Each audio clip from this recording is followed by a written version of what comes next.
huge welcome and a great big hello to you all listening to my new podcast, We Are All Fine, Flawed, Insecure, Nervous and Emotional. My name is Heidi and I am a counsellor specialising in working with young people and young adults. Welcome as you join me for my second episode, so make yourself comfy and know you are all welcome here. With so many topics I wanted to talk about, I've decided to start our journey with one of the most common mental health issues I hear about in my practice. In fact, not just those I work with, my clients, but also my family, my friends, and of course me. I am in a long-term relationship with this. It hangs around my life and I know yours too. I am talking about anxiety. The dreaded and most unwelcome visitor that stops us in our tracks, convinces us we're petrified, talks us into believing the world hates us and we are not worthy of anything. Anxiety keeps your world small and your confidence even smaller. It has you looking for the fear when it isn't there. If that feels like your experience, keep listening. Anxiety is common, but your experience with it may be very different to anyone else you know. I guess that's part of the problem. It makes us all act differently. It can appear unannounced or gets a full-on fanfare as it drops into your space. It can stay for a moment or two, hours, weeks, or sometimes, as I often hear, it feels like it lives in your body all of the time, rent-free. I am going to tell you something now that may really shock you, but if you want to get a much better understanding of what your anxiety means to you and how you can manage it, listen. You have to start by understanding that anxiety will never go away. It is a human emotion and a natural survival mechanism. We need our bodies to keep an eye out for the danger and to give us the power and the know-how to get away from it. So to be anxious regularly in life, believe it or not, is actually normal. Healthy levels of anxiety do work in our favour.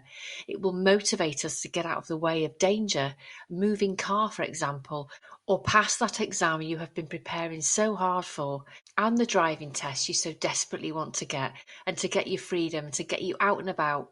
It's when our anxiety dial gets turned up and stays on full blast, then we have a problem. I am of the mind that when we normalise this feeling, accept it is there to protect us rather than harm us, make a friend of it rather than an enemy, it is at this point we can find the space in our minds to manage it. I think it will really help you now if I explain what happens to our body when we feel anxious. If you've already heard this, then that's great, but just bear with me. I might explain something a little bit differently here.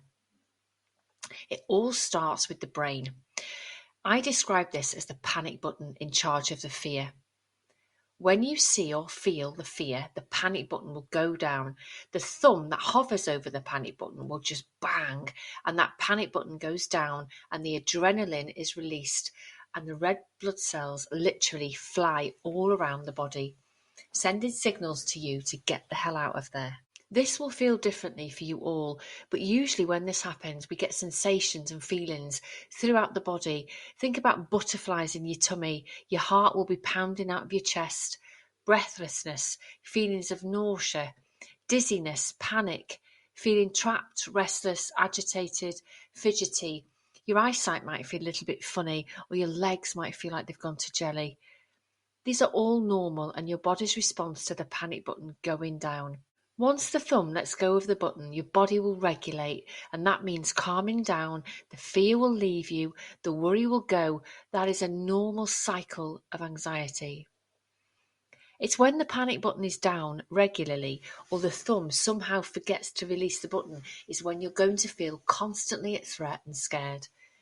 The sensations I've just described will be constant, but they're going to feel stronger and they will probably last longer too. You're probably going to feel quite breathless, like you can't breathe properly, and it's at this point the body is drowning in adrenaline. Adrenaline is a hormone, and that is what you're up against. When there is too much of it, your body will let you know. Believe you me, it's usually at this point when we are at total full volume with the anxiety. Think of the panic button stuck down and the anxiety dial is ranked right up to 10. You may start to panic and the feelings and the sensations try and find a way out. That is probably what you will consider a panic attack. Often it's these we try to avoid, and it's these we are the most frightened of. You don't need me to tell you panic attacks are horrible. They are just awful. They're disabling and force more difficult feelings and thoughts into your awareness. Basically, at this stage, your body is screaming for help, and there is only one person who can help it, and that is you. Now remember this, not all anxiety results in a panic attack. You are able to feel the anxiety in many ways and not develop a panic attack. It is so important you try and see these two things, although connected, are separate. Nobody wants a panic attack. Nobody invites one in. But when they do arrive, remember your body is in fight, flight, freeze, or fawn mode. It's working very, very hard on saving you. Your body always has your back, and this is a classic example of that. It's looking to get you away from that fear, from that panic. It needs you to do what you can to reduce the symptoms, reduce the anxiety, and get you back to a place where you can think rationally about what you need to do. When the panic button is down, the part of your brain that thinks rationally is about a millisecond behind. So basically, it can't override the panic button. Release your thumb off the panic button the best you can, and your thinking brain will get you back in charge and help you make the next decision. Let me describe fight, flight, freeze, or fawn. It's an automatic response the body has to protect itself from danger. When I'm just running through these now, think about which one you go to, which one your body does when it responds to any form of threat or anxious thinking. So fight, basically you're going to do all you can to protect yourself in that situation. Or you'll flight, you will get the hell out of the way. It's your body's way of escaping or avoiding the threat. You might literally run out the way, hide, just back away from the situation. Or you'll freeze, really common. Your body will become tense, still, and silent, and you will just freeze yourself to the spot. You won't be able to do anything. And then you will fawn. Now, this one's slightly different. It's your body's way of trying to please somebody to avoid conflict. So you will neglect your own well-being and your own needs in that moment and just dish on what anybody else needs. It's you fawning your way out of that situation. What do you need so I can avoid the anxiety? The goal of all of these responses here is to decrease, end, or evade the danger and get you to a calmer state so your thinking brain can come into play. So if you accept anxiety as normal, understand it is trying to help you and give your body the energy it needs to save you, stop fighting it and trying desperately for it to go away. You need to manage it. You need to give it the space it needs. Pay attention to where it is in your body and what it is saying to you. You take back the control, and I promise you now, those anxious thoughts and feelings will decrease.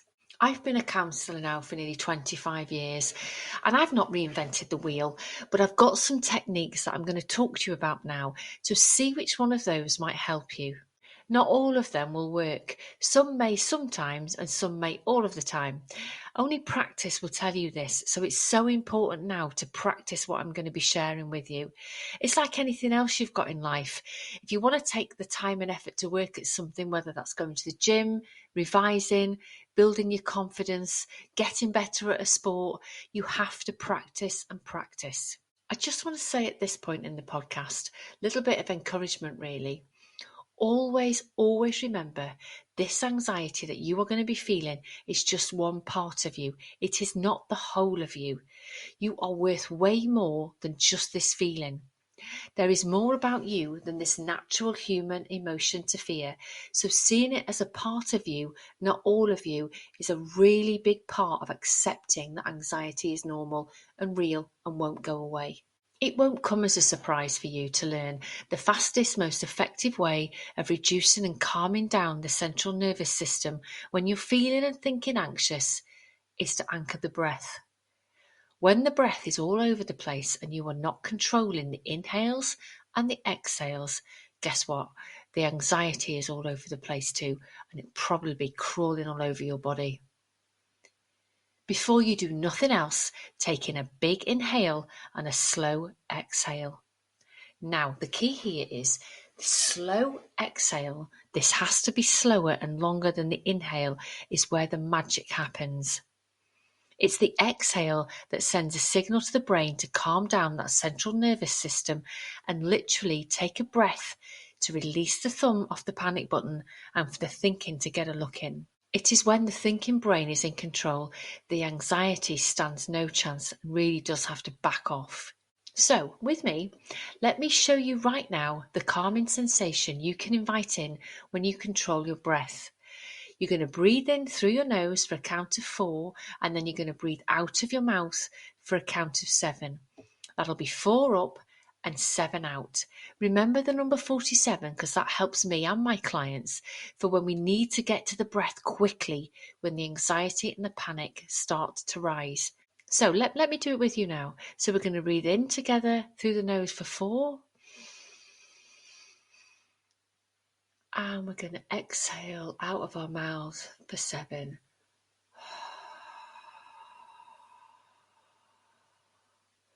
Let's do another round. In for 4. And that long exhale for 7.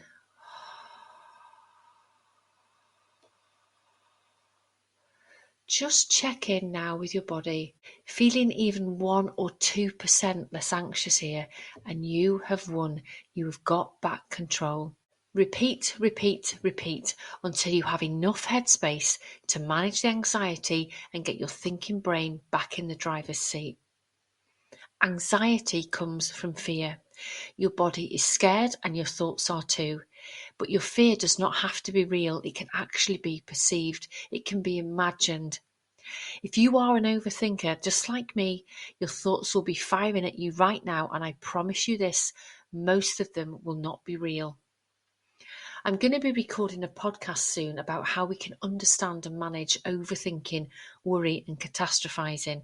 Now, they link very, very clearly and directly with anxiety. But let's get back to anxiety. The first thing you need to do is breathe. I've given you one technique. You need to remember the number 47. How about you remember this number, 4444, now also known as the box breathing. What I tend to say to my clients is, yes, we can breathe in for 4, hold for 4, exhale for 4, and hold for 4 again. But I often find when you've got the visual sensation and the connection as well as you breathing in and holding, etc., your brain has 2 things to do. It's got to breathe and it's got to think. And of course, that's going to interrupt the anxiety cycle. Look around the room, or maybe even look at your phone because that's square. You need something with 4 sides. I'm looking at a big screen here, so I'm going to use that. So the intention here is the box breathing. We're literally breathing round a box, but in this case, it's your laptop or your phone, iPad, Kindle, whatever. You're going to look to either side, left or right. I'm going to go to the left-hand side of my screen, and as I breathe in for 4 seconds, my eyes are going to trace the side of the left screen up to the top. I'm going from the bottom left to the top left. So I breathe in for 4. My eyes are going up one side of the screen or the square. I pause for 4. So my eyes are just slowly working their way across the top of my screen. I'm going to exhale for 4 as my eyes just gently come downwards, top right to bottom right down my screen, and then I'm going to pause for 4 and my eyes just work their way across the bottom of the screen now. So think of a box, think of a square, and think and feel your way around that. The best thing with this technique, and with my 47 technique as well, is you can do this anywhere and nobody is going to notice. Now, as I've been saying that and sharing that with you, I'm going to imagine some of you might be thinking you are not in any fit state when you are anxious to stop and catch your breath. I get that, I hear that, and you're right. But what I say to my clients, I'm going to say to you now, is I respond by telling them that yes, you will not always catch all of the anxiety and some of it will maul you and you could well panic. But know this, we are managing it, not making it go away completely. Be kind to yourself and catch as many of those anxious moments as you can. A few will get through. Don't beat yourself up. There are enough people in the world doing that already. Anxiety never killed anybody. It's not written on anybody's gravestone, death by anxiety. So think about this.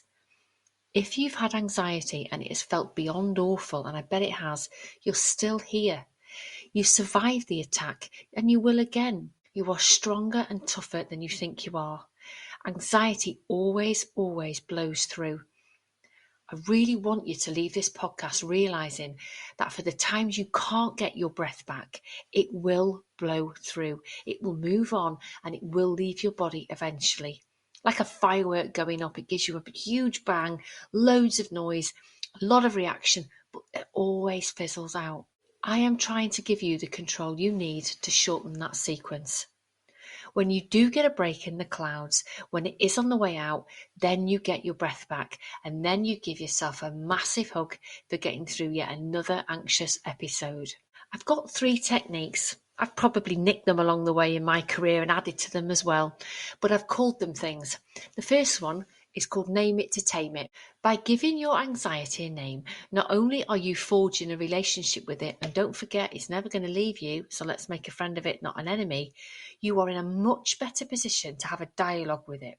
When you can start having a conversation with your anxiety and seeing it as something part of you, not all of you, you are in control of telling it to back the hell off and that it's not needed. So imagine now, you will need a bit of an imagination here. You need to imagine what it might look like. What is the size of it, the colour of it? Is it male? Is it female? Is it light? Is it heavy? Is it spiky? Is it shiny? Really start now to imagine what that would feel like if you can visualise it outside of your body as an object. By allowing your imagination to lead you here, you are going to feel calmer. Think about what you can call it, think about what it looks like and invite it in. By naming it, you are stepping out of it for a second. It's only a part of you, remember. The second technique that I get loads of success with, I call it active and distracted. Right, you need to manage your anxiety. By the minute you know it's going in, you're recognising that thumb is hovering over the panic button. You can see it, you can feel it, you can hear it, you can taste the anxiety sometimes. You need to move. You need to get active. I'm not talking about exercise here.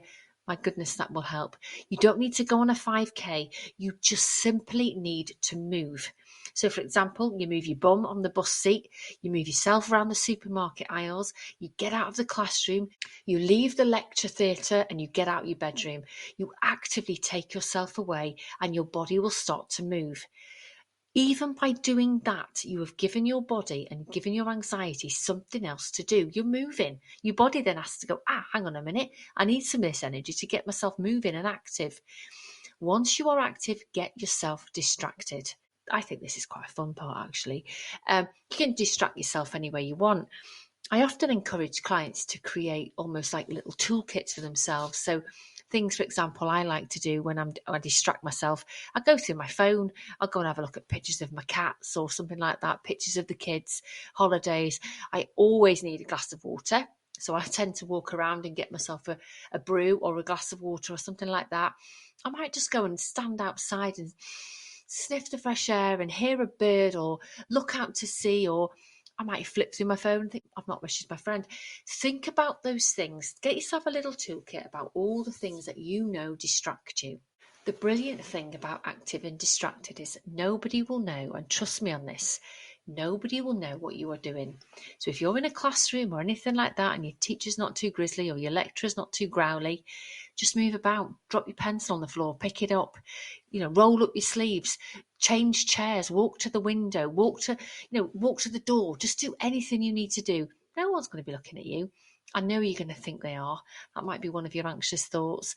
FOPO, fear of what people's opinions are. Yeah, of course, that's a huge thing. But honestly, believe me here, nobody is going to care what you're doing. Just get up and move. And even if they care, are we really that bothered? Nah. Third one I'll just share with you. I call it I'm stuck in the feeling. Thoughts are sticky, they're intrusive, and we all get them. The ones that stick around the longest are the ones that cause you the most stress. If you could just stop thinking negatively, your head would just be so calm and you would not feel any anxiety at all, would you? Thoughts just come. So I'm going to ask you to think of them like water flowing down a stream. You cannot stop that no matter how hard you try. And it's the same with those sticky, anxious thoughts. They're going to keep on coming. So we need to find a better way of recognizing that than managing the responses you have. Like the water, they will just flow. But what we do with them makes all the difference.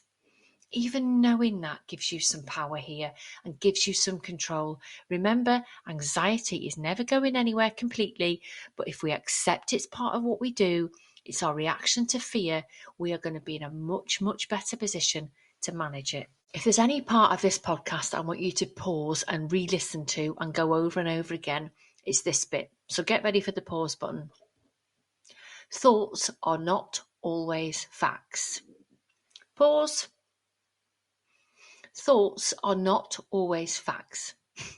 More are fictional than factual. Always try and remember that. Thoughts are not facts. And this is another thing. What we think is not always real. When your anxiety starts to poke its head up again, as it will, pay attention to those sticky, anxious thoughts that we can only manage and not stop, and give this a go. If you're stuck in the feeling, label it. Label the anxiety, label the emotion. This is such a good way, such an effective way of putting some distance in between the thought and the feeling. You're basically just separating out thought, feeling, behaviour.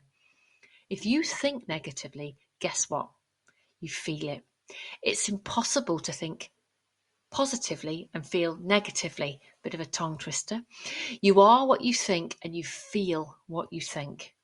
So name the thought. For example, that's an anxious thought. That's a worry thought. That's a thought for tomorrow. That's a depressing thought. You go on and on and on. Honestly, make it your own. I'm just giving you some guidance here. But by putting the distance between yourself and the thought, you are doing something really, really clever. You're observing it rather than feeling it. That will help give you the moment you need to see the thumb bang on the panic button, get it off, and get saving yourself. If you feel okay to do so, close your eyes and then imagine the thought above your head. I often say this to my clients, and I've got some post-it notes in my office. They're like little thought bubbles or question marks. What I do is I ask the clients to write down all of their thoughts and ask them to put them on a window, and they stand next to the window, and I say, right, look, those are your thoughts. You might not be in my office, but you can do the same thing. So see yourself and then see the thought as something separate to you. It's outside of you, like a thought bubble above your head. This will really help you manage the symptoms of anxiety you experience. It will calm the breath. It will reduce the thinking. They're never going to go, but we're out to reduce them. And then you will feel less anxious because you're observing rather than experiencing them. Anxiety is real, uncomfortable, and part of being a young person, an adult, and an older person. Get your head around this now, and you are going to save yourself lots and lots of further worry down the line. You are trying to find your way through a world that hurts and is scary. There is fear everywhere, but how you approach this will make all the difference to the way you feel. The biggest, most grateful thank you to all of you taking the time to spend this 22 minutes or so with me and joining me today for episode 2 of We Are All Fine, my podcast for young people and young adults just like you. From my counselling years to your listening ears, you will always be welcome and valued in our space. Today, I've shared with you why we need anxiety and that it's part of being a human being. It's normal and we can manage it more easily with some awareness and, more importantly, some acceptance. I really hope the techniques I've shared help you here too. I would really like to know what you think as well. If you liked what you heard today, please tell others and share this episode. But if you loved what you heard, tell me and rate the show.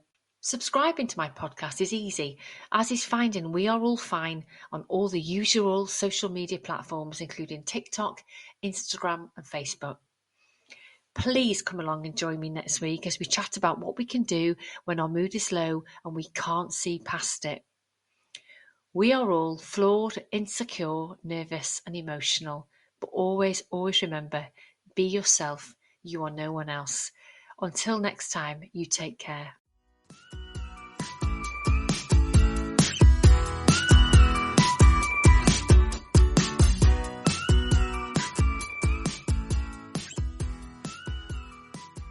Finally, some important takeaways. The podcast is for informational use only and should not be used as a substitution for professional advice or for personal diagnosis. These opinions are personal, and I do not guarantee the accuracy of such opinions or information. I am not intending to create a counselling relationship with you, and you should always consult a qualified mental health professional with any concerns. If you are in crisis or any kind of emergency situation, please seek the appropriate support.